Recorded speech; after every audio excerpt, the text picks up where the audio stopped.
நீங்க ஜெயிக்கிறதுக்கு ரோட்டு போடுறது தண்ணி வரல அதுக்கெல்லாம் நாங்க வாய்ப்பு கொடுக்க உங்களுக்கு இது கிடையாது. பசங்க படிச்சுட்டு இருக்கிறானுங்களா அவனுல வந்து ஒரு கம்பெனி மூலியமா எடுத்துக்குங்க, அவனுக்கு ஒரு தகுதியை கொடுங்க, அவனோட உருவாக்குங்க.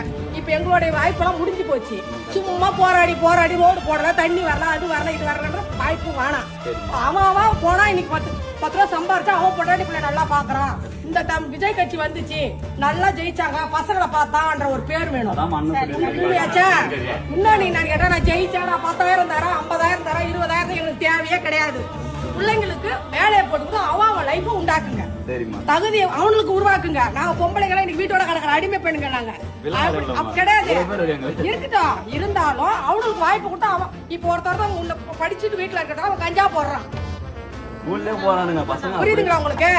அவனுல நீங்க கம்பெனில தரலாம் அவனே அந்த பழக்கத்துக்கு போறானுவா போக மாட்டானுவா. இவருக்கு ஒரு வாய்ப்பு நாங்க கொடுக்கறோம். இவரு இந்த வாய்ப்புலயும் இந்த ஒரு வாய்ப்பு இந்த பசங்களுக்கு கொடுக்கலன்னா நானே வந்து கேள்வி கேட்பேன். நீங்க கேட்கறத நான் வந்து கேள்வி கேட்பேன். கண்டிப்பா என் வீட்டுல 10 ஓட்டு இருக்கு, 10 ஓட்டு போடுவா, 10 ஓட்டுல ஜெயிச்சு நான் ஒன்னும் சட்டை பிடிச்சி கேட்க வேண்டிய கேள்வி உரிமை எனக்கு உண்டு. தெரிஞ்சுக்க கண்டிப்பா குச்சி தோடு நகத்தை நட்டு கண்டிப்பா